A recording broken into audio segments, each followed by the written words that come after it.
पवित्र श्रावण मासटी होची भगवान शिवों उत्सर्गीकृत मास एवं भगवान शिवशंकर को माने सृष्टिर पालन दायित्व अर्पण करा जायछि केवल श्रावण मासरे। कारण भगवान विष्णु से तो पालन करता से शयन करिसंती तांकर जेतेबेले देव शयन एकादशी से शयन करिसंती 4 मास धरी से शयन करिवे। तेणु 4 मास धरी भगवान शिव ये जो सृष्टिर दायित्व से वहन करिवे। भगवान शिवशंकर यही समय पातालपुर से रहती बलिद्वार बलिठारे से एक वर देते जे तांकरी पाखरे से रहिबे 4 मास धरी रहिबे। जहाँफल कि भगवान विष्णुकर जेहेतु से शयन कर गोटे अंश बलि पाखरे एवं बलिकर पातालपुर एवं आउ एक अंश से जड़े शयन करती अनंत साई जय जोग निद्रा रहती।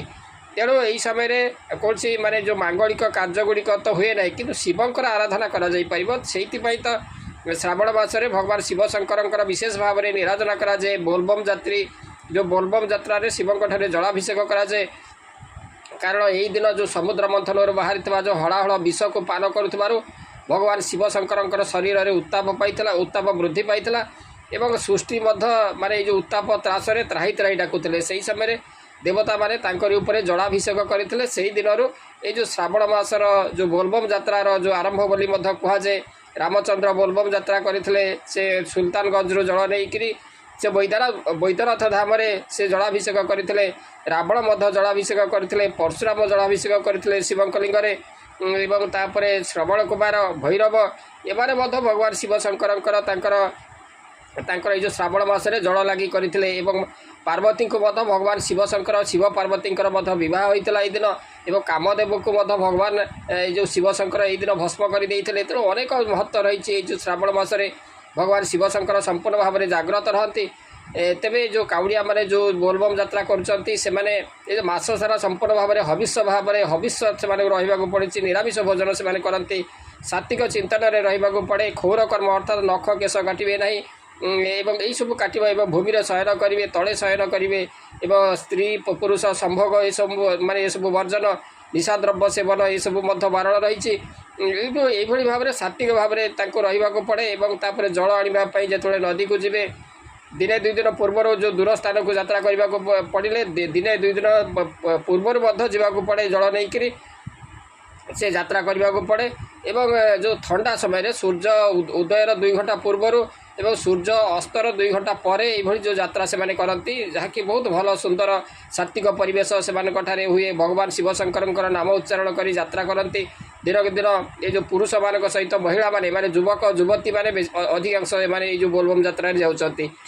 तापर जो स्कूल कॉलेज पिला माने देखा जाउछि से माने जो बोलबम यात्रा सामिल होती। ये भल कथा किंतु से माने जो जाउछंती जो विभिन्न गाड़ी रे से माने लदिकी से जाउछंती। तापर से जो डाकबाजी यंत्रर जो विकटन शब्द ये जो सेटा किंतु अस्वस्ति बोध होछि। द्व्यर्थबोधक जो भगवान शिवों नाम अश्लील गीत यहाँ बजा न जाऊ किंतु एवं प्राय देखा जाउछि से ये करने द्वारा कौन भगवान शिवशंकर संतुष्ट हे। से तो शांति प्रिय देवता से शांति रही माने निकांचन स्थान कैलाशपुर बाछी एवं श्मशान को बाछी निकांचन स्थान। तेणु आम कहीं भाव में कोलाहल करवा हाँ हो माने भक्ति संगीत माइक गान करा सुमधुर कंठरे भक्ति संगीत गान करा मन में एकाग्रता आसो भक्ति आसो शिवों प्रति निष्ठा आसो। तेणु यही भाव में आम जो बोलबम यात्रा करने आवश्यक। जो आम आमर मन मध्य कौन सी झगड़ा जो बेले स्त्री माने आमर जो झील पिला माने जाउछंती एवं पुओ पिला माने जाउछंती। तेणु किए क्या कमेंट मारिबा अनुचित। जो पुओ माने झील मान प्रति कौन सी कमेंट देवे कथा कटाकटी झगड़ा ये सब देखा जाउछि मझिरे मझिरे होउछि किंतु एगुड़ा बहुत खराब। एभली करी जदि आम शिव पूजा आम बोलबम यात्रा करवा ताहले आम कौन फल पाइबा नहीं। तापर आपने जो बोलबम यात्रा जो सेठारे जो जल लगी आम तो कलु जल लगी करने सेठारे निश्चित भाव में भोगराग करूँ आउ घर किसी नेबाक पड़े ना। सेठारे माने सेई बोलबम जो आम मंदिर पाखे विभिन्न दुकान रही से माने पूजा सामग्री सबकिछि मिल जाउछि सेठारे।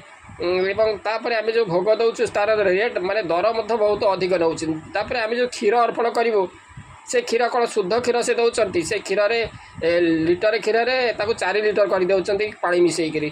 तेणु से ही क्षीर आम भगवान शिवंकर मस्तक लगी करुचु।